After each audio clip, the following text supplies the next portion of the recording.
So, looks like we are live. Today we will be discussing the results of the MAC3 arm wrestling event. I hope the audio and video quality are both okay now. Thanks for waiting for about 7 or 8 minutes, 5 minutes extra, I would say. I was, and maybe some other interesting subjects, depending on where the chat wants to take us. Watch Auden because he added fucking to his vocabulary. Yeah, you did watch the review video which I made. Thanks for watching. Devon Larratt, this is not the real Devon Larratt. I can tell. Hi, buddy. Hello, fake Devon. Arm wrestler Fazi. All okay. Auden Larratt versus Pradeep. No, I think it's right time for Abbas Rana versus Auden Larratt. How about that? So let's quickly discuss the results of all of the matches from the MAC3 event. My bad, I forgot to add the link to the description of this live stream, but you can check out the latest video which I've posted, Auden Larratt versus Artem and there from there you can get the link, or you can just prem stream, PREMSTREAM, just type that in Google and it will take you straight to the page. Can I share screen? Yes, I can share screen. Please give me feedback if the screen share is working perfectly or not. Share screen, entire screen, share system audio. Got it. There is no system audio, but anyways.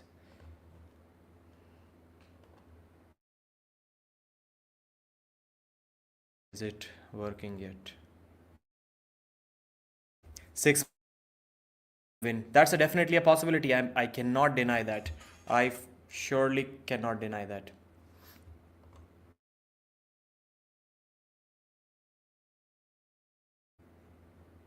Don't know what's up.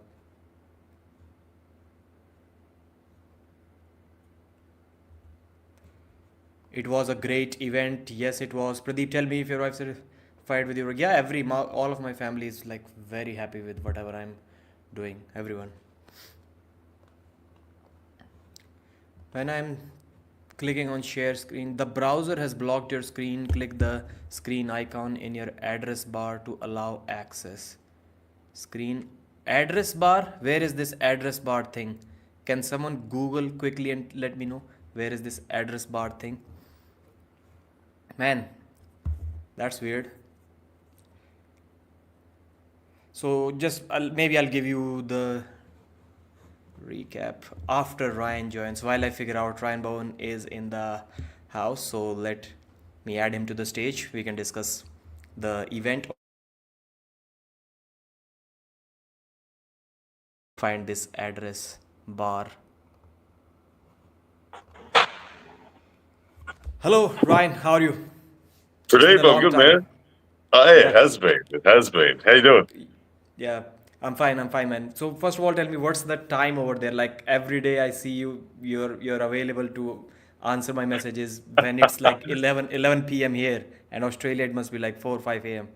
Yeah, in Australia, we're 6 hours ahead of Delhi, I think it is. So, yeah, it's but I'm always awake when it comes to the arm wrestling world, so it's all good, man. Yeah. So I created this live stream about MAC primarily, the Major Arm Wrestling Championship third event, and I got a message from you, so we can discuss that topic and also this one together. So how did you like the MAC event? Well, it's always good to see Artem and Auden. They're both two very interesting names. So I didn't watch the live when it happened. I was asleep at the time, but I was quick to look up the results the first thing I woke up. So I didn't get to see it and experience in the live stream sense. But how was it? Did you watch? Yeah, I also purchased it like maybe 15 hours after the event happened. Then I purchased the pay-per-view, and then after that I watched it because the event was like 1 a.m. for me, and the main event match would have been like 5 a.m. if I watched the event. I wasn't Yeah, asleep until 3 a.m. anyways, but I was doing something else. So yeah, then I woke up and I watched the match. So yeah. what are your thoughts about the table design? Like, is it as effective as Ian Carnegie says it is? So the table design, correct me if I'm wrong. So the table height is raised to the what is usually just the equivalent of the top of the pad, and then they've just got an outline that like it seemed to function okay. Like in the matches, it looked like it didn't really inhibit anything. I don't know.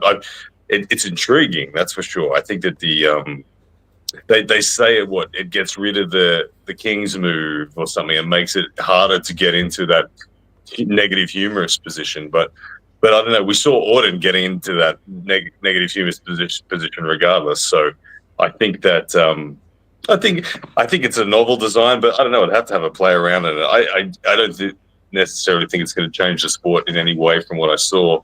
Um, were there less elbow fouls across the board or anything like that? Is there any data to look at it? I don't think so. So the main thing which he was saying is that it causes less injuries and the matches end quickly. I'm not sure how much of that can be attributed to the table design. It can depend a lot on the athletes and the referees, I would say. But yeah, if I think if I remember correctly, there were 13 super matches and in total they took about 2 hours 50 minutes. So definitely a little bit quicker than East versus West. But then in one interview, if once again I remember correctly, Ian was saying that at East versus West, lots of matches end in 3-0. But even in this event, like maybe 9 out of 13 matches are 3-0 clean sweeps. Sometimes people underestimate how difficult it is or how rare it is to see matches that go back and forth, or even if it is a 3-1 or a 4-1 score. Like Yeah, majority of the matches will always be 3-0, no matter who the matchmaker is, if it is Neil Pickup or Engin Terzi, whoever it is. More than half of the matches will always be 3-0 if we look at the big picture. That's what I think. yeah. I think so too. It doesn't take much. It only takes like a 5% swing in strength or something like that feels huge. So yeah, you're right. It is. It's only when you know people have had matches in the past, in particular, that they're going to get tied up, or you got two defensive hookers or something like that that you can rely on it. But yeah, plenty of 3-0s. But I'm glad to hear that the matches went efficiently and all that sort of stuff. But all I really cared about was the Auden and Artem match. I was very intrigued because naturally we're all interested in that. But truth be told, I'd been in talks with the Larratt family, and they were considering all the different options for matches for Auden, and I was one of them. But they went with Artem first as a stepping stone, and if he beat Artem, I was going to be expecting a call, but it didn't go that way. So I think it might be a while. Yeah. So for Artem in that match, like it cannot be any other way. You thought, sorry, I dropped out and then I didn't hear what you said. Yeah, I was saying you must have been rooting for Artem in that match because once you beat someone, you want that. Yeah, yeah. Well, yeah, it was. I was going to be happy either way because if Auden won, it was meaning that I was going to have a match with him. But I thought that Artem was going to win, and yeah, like you said, it is nice when someone you've beaten wins. But I knew, like, to me, Artem was the first legitimate arm wrestler that Auden had faced. Everyone prior was a strong human, but they weren't dedicated to the sport in any way, shape, or form. So I think that Artem was the first actual arm wrestler that's been at it. Like he's been what 12 years or something at the sport. So he's conditioned. He's a good arm wrestler. He's not elite at the pointy end, but he's a high level pro arm wrestler in his conditioning and in his table IQ and he had a style where he's trained under Todd Hutchins for a long time and losing his wrist was never going to be an issue for him. His side pressure is something that he's got in spades. So, and I've felt that before. So I knew that he was legitimate, and it didn't surprise me how it went.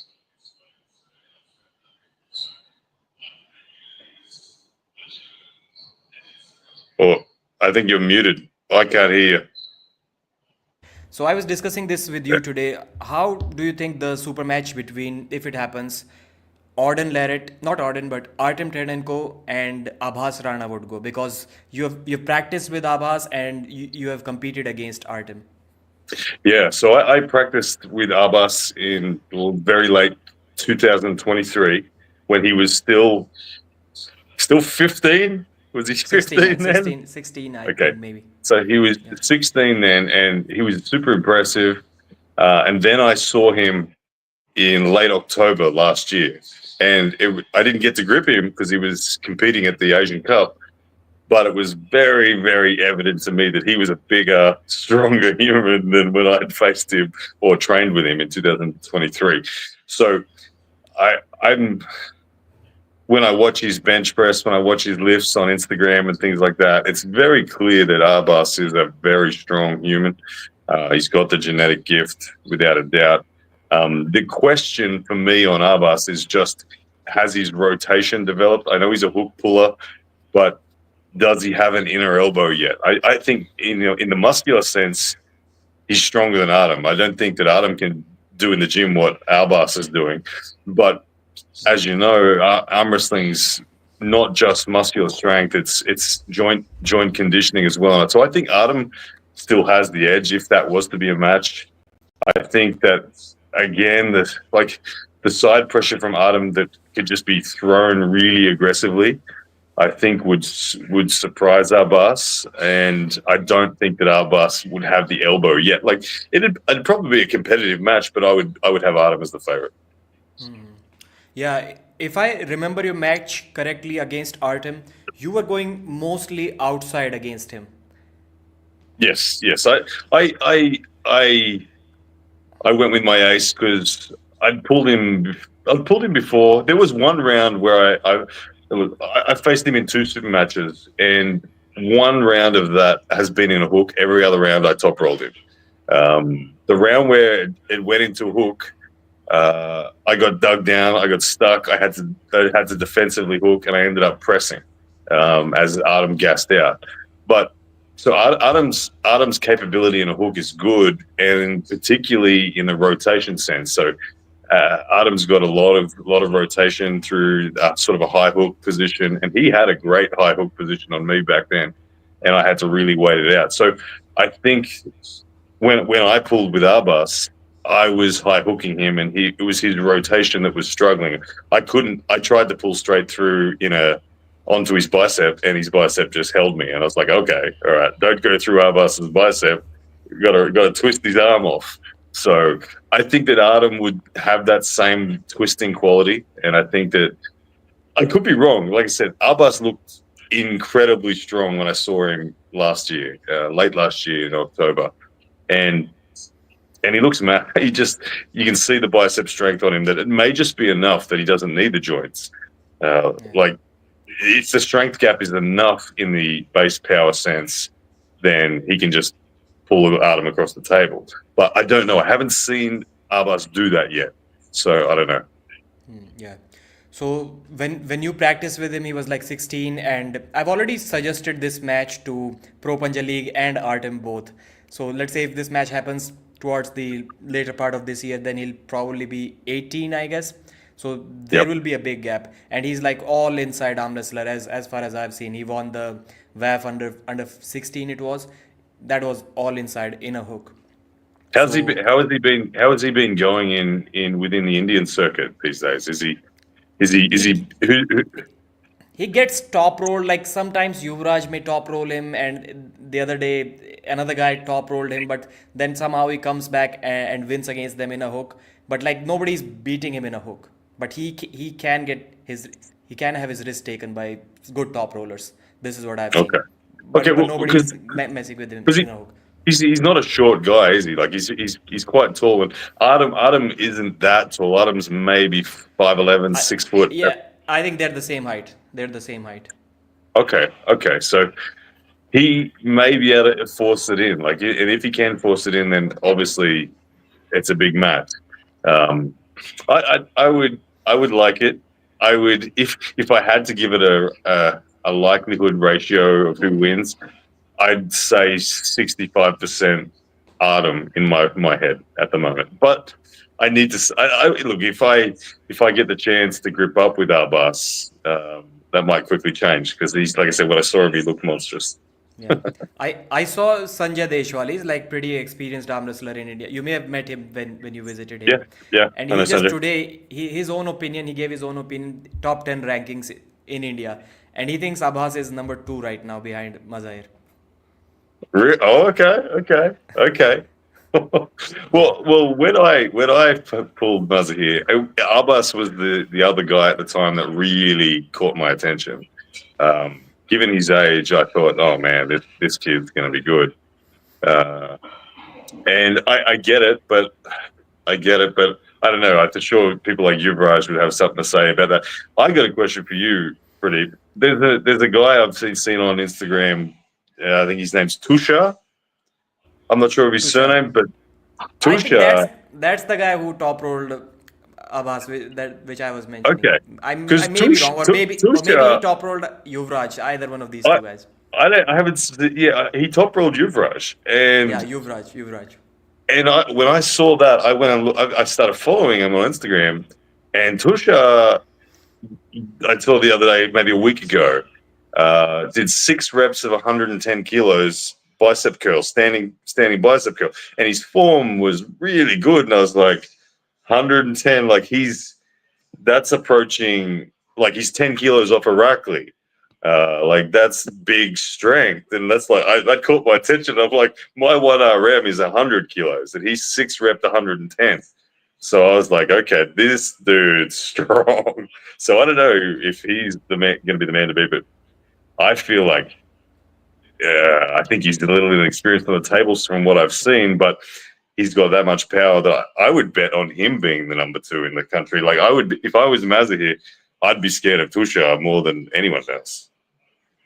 Yeah, and I remember you saying when you practiced with Yuvraj, you were at the table and you were saying like, there's no going through this guy over the top of his hand. You have to go Yes, inside. Like yeah, top I rolling was never. Yuvraj is Yeah, real. Yuvraj was too tall, his hand was too big, and his hand control felt way too nasty. I tried top rolling a couple of times, and it was just pointless. So, yeah, I would never try to go over Yuvraj. So, And Yuvraj, when did you grip up with Yuvraj? When was it? that was like October 15th or something last year. Okay. Yeah, So at that time he was like 18, no, 20 months into arm wrestling. yep. So, Yeah. okay, yeah, another newcomer. So you got to always put them on a bit of a steeper curve at first, haven't you? But all the young guys that are incredibly strong are always fascinating to me, and I've learned this the hard way. Uh, Take for example when Lachlan Adair faced Todd Hutchins. Um, Lachlan Adair, I believed in him so much. He was about 5, 6, 7 years in at the time. He had way stronger lifts than Todd Hutchins on arm wrestling specific lifts, and yet he gripped Todd, and Todd smoked him. And I thought, oh, what is that? And I realized it's elbow conditioning, it's joint conditioning, and that presence of static, like this constant side pressure because of the integrity of your elbows. So these young guys with enormously strong muscular components, that's just one of the components. So I've previously made the mistake of undervaluing years in the sport when it comes to elbow conditioning. So I've kind of tried to adjust my radar on that. And as good as the Yuvrajs and Abbas's are, I give guys that have been pulling 10 years plus a big edge over them because of it. Yeah. There was a question, maybe you want to answer it. Can you read it? Yeah, just out of curiosity, let me ask with the utmost respect, who would win between Ryan and Bowen or between Ryan and a Kangaroo in a wrestling match? Well, a wrestling match would be interesting. I when I was in the Australian military, I was doing a night navigation exercise once, and I was walking through this open field, and all of a sudden I could sense a presence around me, and I'm like, what is going on? And I realized I was in the middle of a massive pack of kangaroos, maybe 50 kangaroos, and I was like, okay, it might be odd, but thankfully they let me through without attacking me, because kangaroos, like full-size kangaroos, are pretty nasty. I wouldn't want to get in a fight with one. They grab you in a headlock, and then they sit back on their tail and put their massive toenail through your stomach. So no, I'd prefer not. But if I had a rear naked choke, That sort of start position, I think I could hold him down. But Lights if out. if it's face on, no thanks. Yeah, I would imagine like straight up Goldberg or Roman Reigns style spear would work on a kangaroo. Like just run, You gotta sprint you gotta really you fast gotta and take down. you gotta get to them though. They sit back on their tail, like they become 10 foot tall when they get on their tail, and then they just kick you. They just front kick you. So getting close to one's not easy. Yeah. Hariom no top role is saying a week ago Abbas was destroying Tushar in practice. Okay, okay.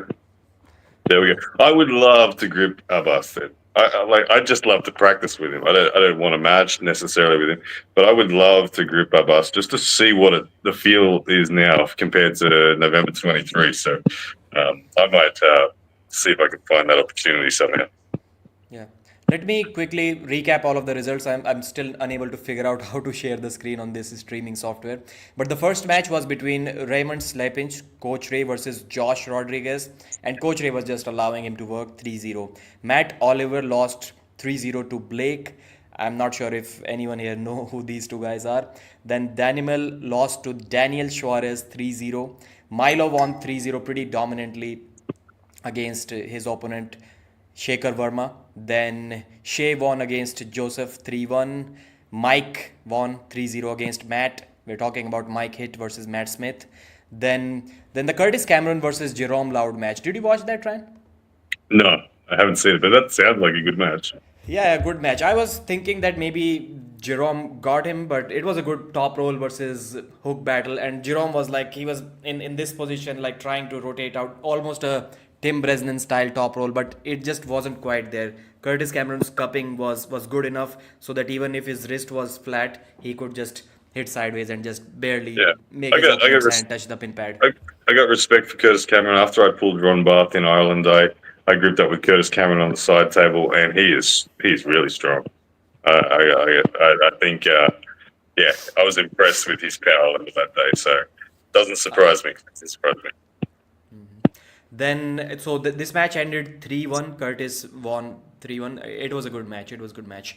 Then Brad Grundy had to pull out due to an injury or something, and the match was against BLM. So Oleg Danilov versus BLM. BLM did put up a good fight. He was like trying to post without his hand, and he did hold him for like good 10-15 seconds, but then it was there was a good, I would say maybe not strength but endurance gap, and the pronation was definitely there for what's the name, Oleg Danilov. 3-1 for Oleg. Then John Tyrion 3-1 against Daniel Price. Then Alan Ford versus Doug Allen 3-0.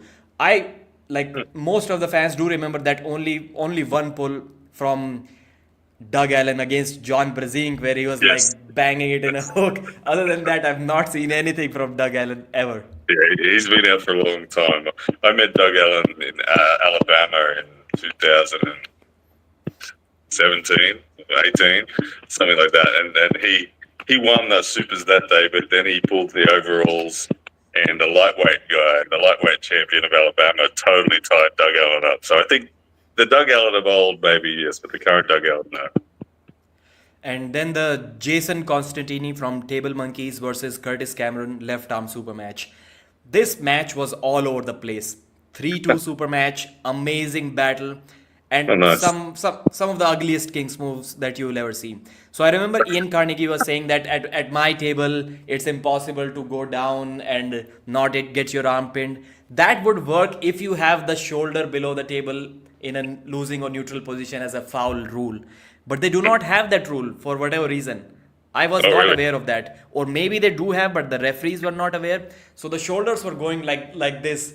And imagine you have like a 10-inch elbow pad and which extends right up to the backside edge of the pad. So there is no space that is not Yeah, the yeah. not the elbow pad. It goes right up to the back edge, and you can go as far below the table as you want, and that's exactly what Jason was doing. So there was just absolutely no way. And on top of That's that, chaos.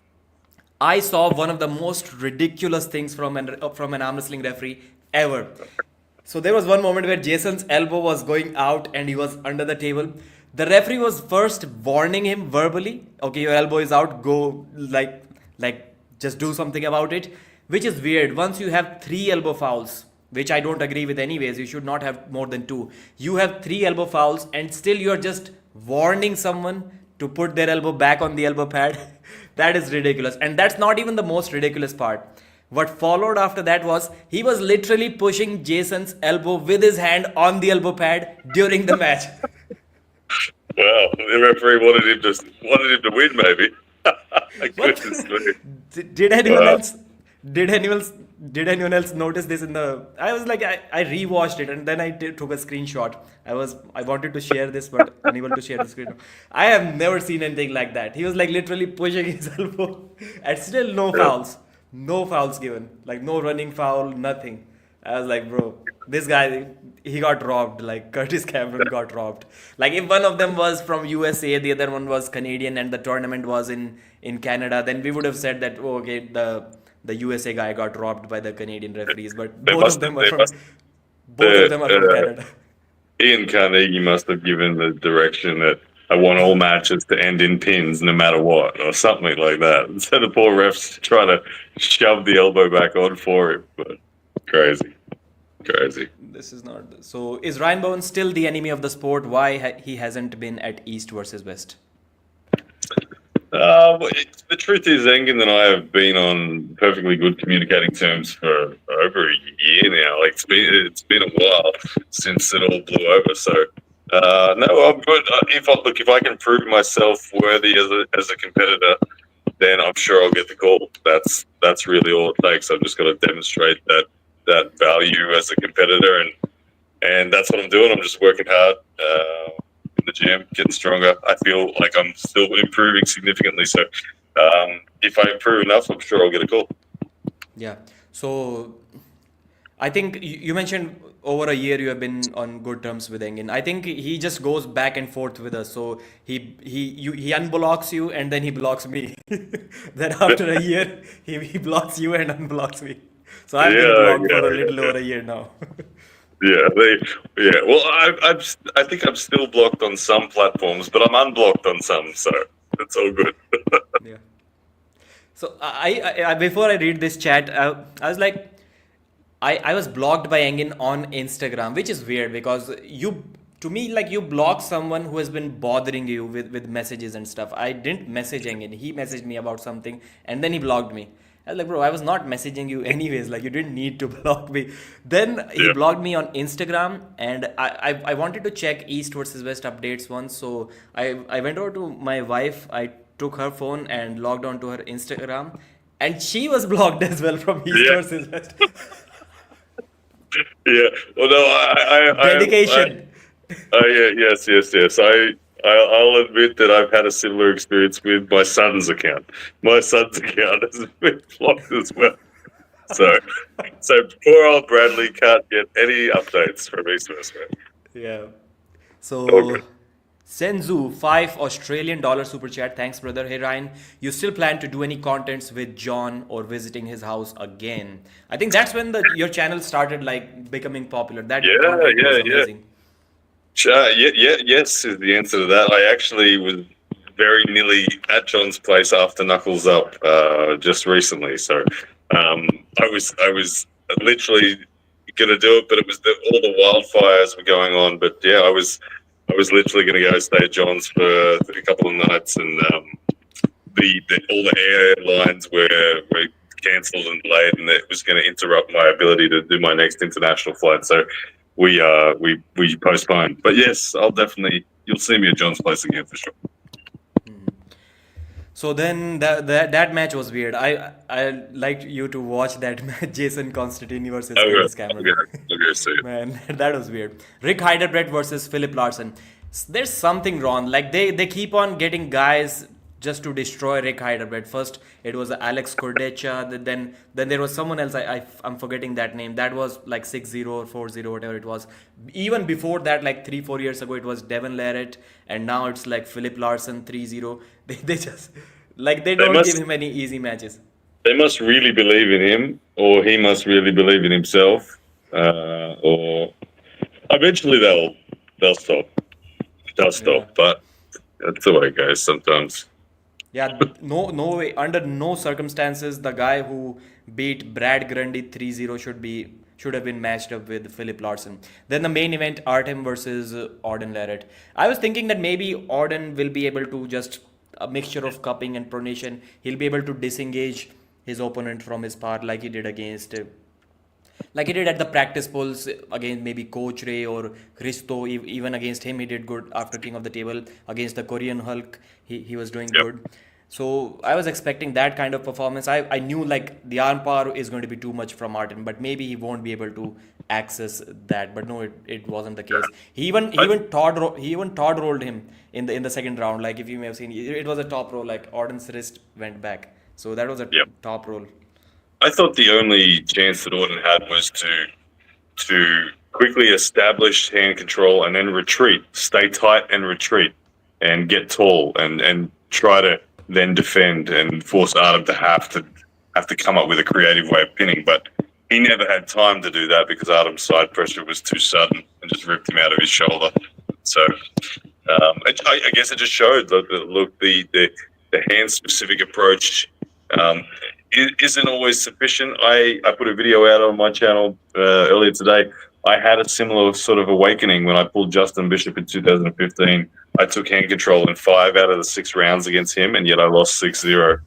Didn't matter. They just went sideways. So Auden's going to have that moment now where he realizes that's the case, and he's going to go away and build some base power, some bicep strength, some back pressure, and some pec and shoulder as well to protect the center. So, like people underestimate the importance of base power. I was one of them for a long time.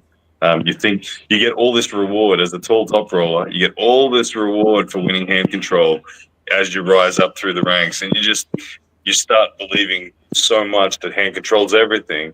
And don't get me wrong, hand control is incredibly important, but you always have a moment and where you realize that arm power actually matters a hell of a lot as well, and maybe even more at the end of the day, because and I found the closer or the higher I get in the ranks of the caliber of people that I pull, arm power is what defeats me. It's never hand. It's like, oh my goodness, that dude's arm is mega.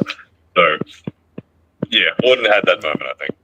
And yeah, Auden should have realized that from the James English match in the third round when James got his wrist curl in and Auden had like nothing against him. Nothing. And that Yeah, guy was barely a year into arm wrestling training and he was yeah, strong, but like it shouldn't have been like that one-sided inside a hook. yes, So I yes. wanted to discuss one topic, Ryan, on my channel for a while, but I didn't really get a good opportunity to do so. And that was around the discussion of athletes not getting paid by Knuckles Up. So I think it was from that event where you also competed. So have you got any Yep. money from them? Um, look. I'll say that I'm just going to think how I'm going to answer this correctly. I'm still waiting in my circumstance for what I've been promised, but I personally don't actually have any doubts that it's going to come. Look, I was with Knuckles Up. It was the third time I've been with them, and part of the contract that I had with them was that they would pay within 30 days. So I was like, it's gone past the 30 days, but it's okay. I'm sure it'll come. They've given me assurances that it'll come. Um, some of the reactions I saw from people I thought were the true thing was just, I think the communication between promoter and those athletes in particular had perhaps failed. The communication with me hadn't failed. I was never expecting it straight away, so it's not an issue. And I've always been paid by them. They've always looked after me really well.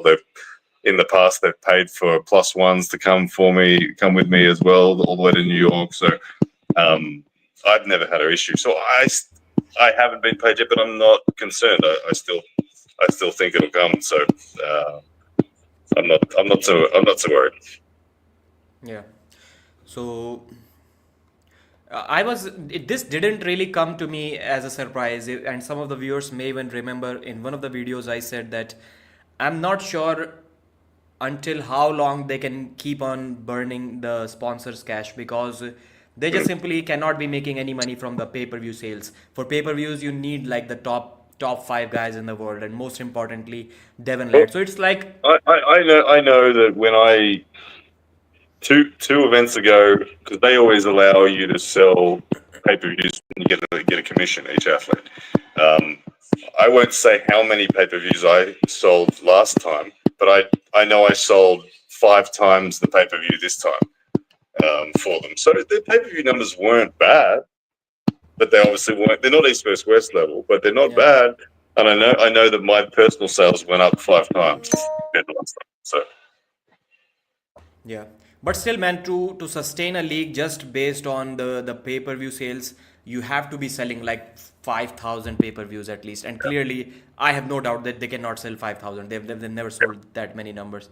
So it's like even if you do everything well, even if you are like TNA or all elite wrestling, then even then it's impossible to beat WWE just because they have yes. that first movers advantage and they have like a crazy maniac who's passionate about the sport, enters or Vince McMahon. So that's the reason, like, I don't think anyone would ever be able to like compete with East versus West. The more it grows, the more difficult it becomes for anyone. Like in the future, maybe when the sport becomes big, some leagues can become self-sustainable. But after watching Knuckles Up, I was clear like, man, it's about time when some of the sponsors back out of this thing, because I don't think they are getting the returns that they would expect, because even the matches when they were uploaded on YouTube, they weren't getting many views. Mm, yeah, yeah, you're right. It's tough. Like I understand what it is to be a promoter.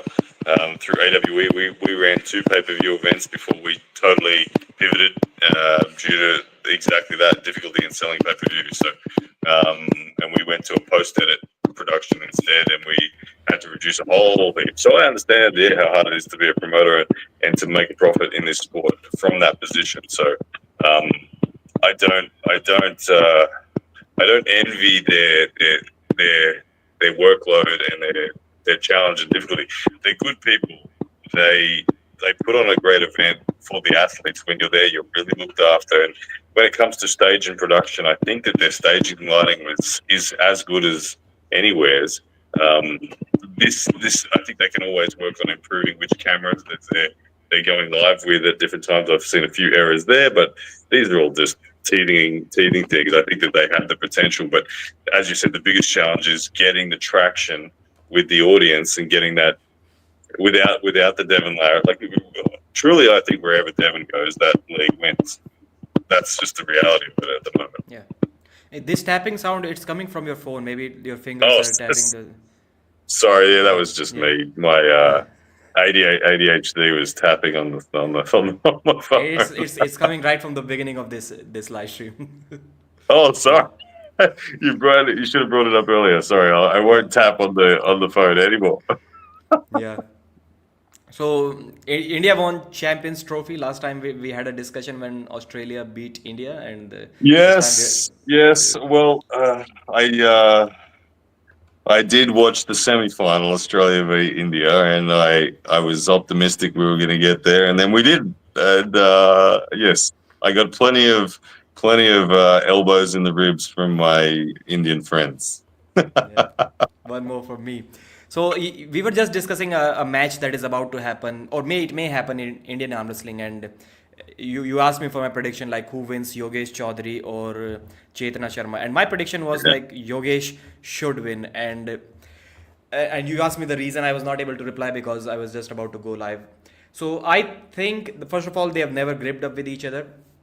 Yogesh is still kind of new. I wouldn't say like completely a newbie. She has been arm wrestling for maybe like at least 4 years now, or Hmm. maybe a little bit more than that. But she's still newer than Chetna, who has been arm wrestling for more than a decade at this Yeah, point, and she's 13 figured, years. 13 years. yeah, 13 years. 13 years. When I gripped up, I've practiced a little bit with Chetna. I've never gripped up with Yogesh. I grabbed her hand, and you would think like she comes from a powerlifting background, from strong women. She's one of those women that like competed in powerlifting, won in her first year. She competed in strong women, won in her first year. and she's like good genetically blessed at this point. And I was expecting like a rock solid tough hand, and when I gripped with her, it was like a very soft baby kind of hand. I was like, this woman is like number one in Indian arm wrestling too. That's crazy. That's crazy. Well, So well, I've obviously spent more time with Chetna than Yogesh, but I have gripped Yogesh. Um, I will say I will say Yogesh felt strong, but Chetna felt rigid.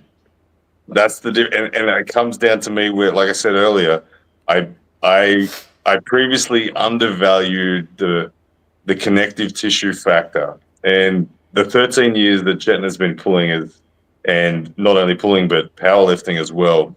I think that's, for me, that's the difference. I think Chetna is too strong in the hand and wrist. I think that Yogesh may have bicep power, may have wrist flexion in her game, but if she's only 4 years into the sport, I think that the lack of joint integrity will be the difference. And when I got to train with Chetna, she amazed me on a bunch of factors. When I arm wrestled with her straight away, I thought to myself, you can't take this girl's wrist. Like, it doesn't go. You her bicep will open before her hand will, and that was an indicator to me that that's why I went straight to her and said, I need to start training with your program because it's really, really interesting. And I and I have been. I've been training under her guidance for the last sort of 5 months in the gym, and one of the factors is how she goes about training her hand and wrist. So I think that her hand and wrist, it's going to be very, very difficult for Yogesh to beat, and I think Chetna's the favorite for sure. yeah, you were mentioning that you were really impressed with Chetna's power when you arm wrestled her. I would say a weird thing because I was not impressed with her power. You know why? Because I've never arm wrestled a Maybe female she was ever in my being life. nice to you. Maybe she was No, no, being nice to you. just hear me out.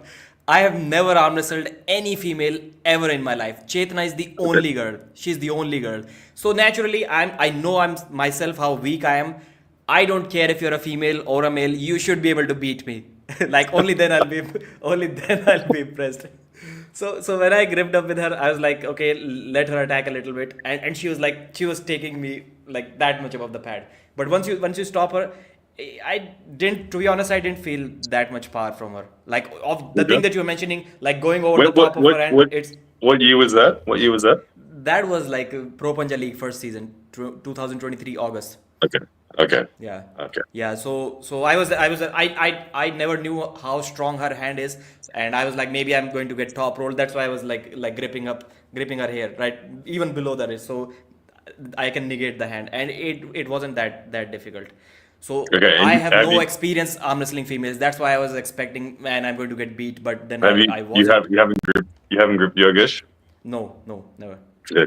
Like I said, I gripped up with Yogesh just in the corridors of the Asian Cup when I was introduced to her, just mucking around, and she had good wrist flexion. She had a good drag, but I think again, when you look at the lever lengths and stuff, I think that the match is going to be knuckles up against dragging and cupping. So um, she felt strong, but in my experience, Chetna felt stronger.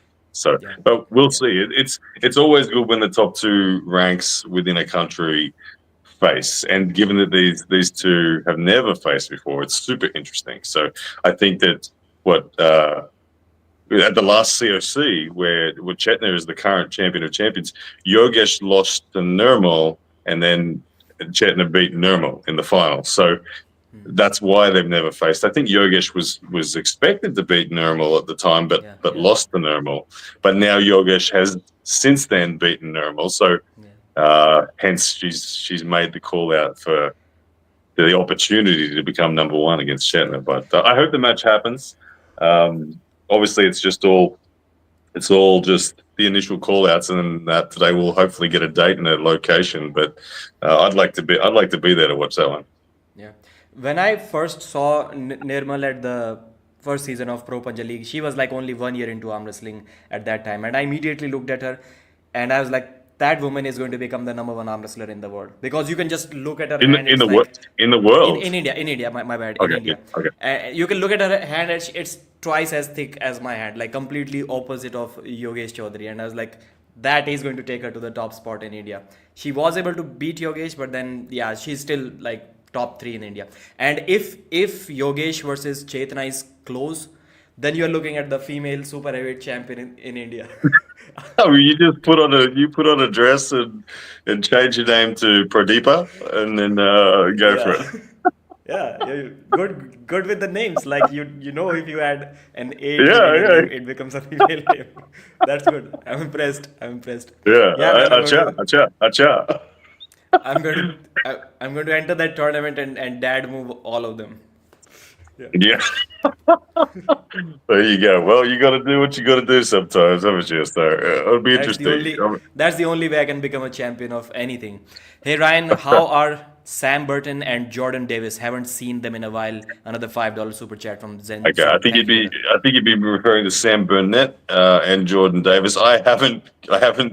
They're both on the back burner, to be honest. I haven't gripped up or seen them in a long time. But at the same time, they're probably just keeping themselves training, keeping busy. I know that Sam was over at Arm Wars. I think he took a loss.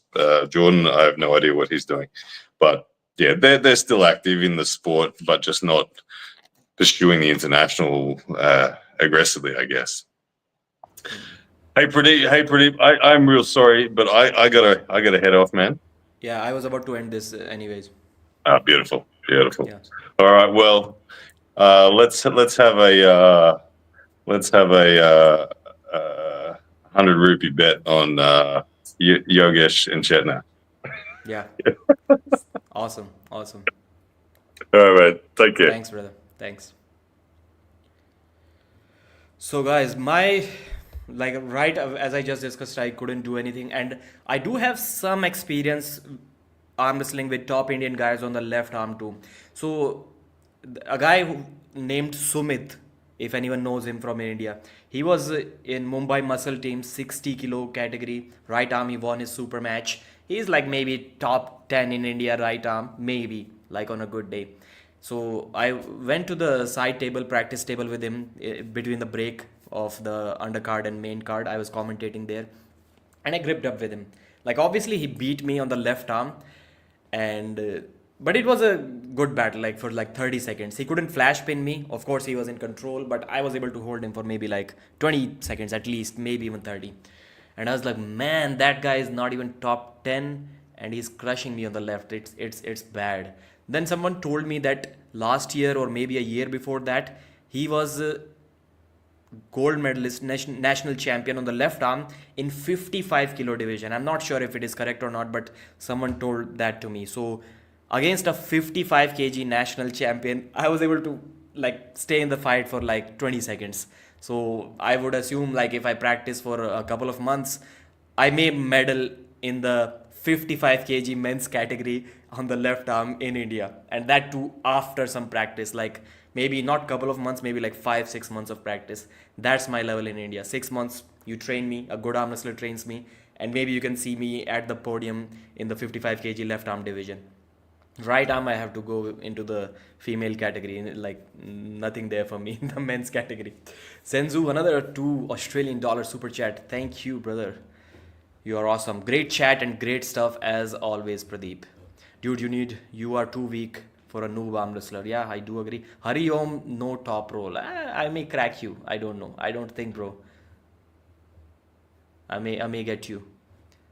Does Rickard beat Lachlan? I think he may. I'm sorry I was not able to ask this question to Ryan, but I think he may beat Lachlan there. The only option that Lachlan may have is a flop press, I guess, but that won't even work because Rickard likes to arm wrestle inside, so maybe the match won't go there. Australian arm wrestling is terrible. Get good Aussies.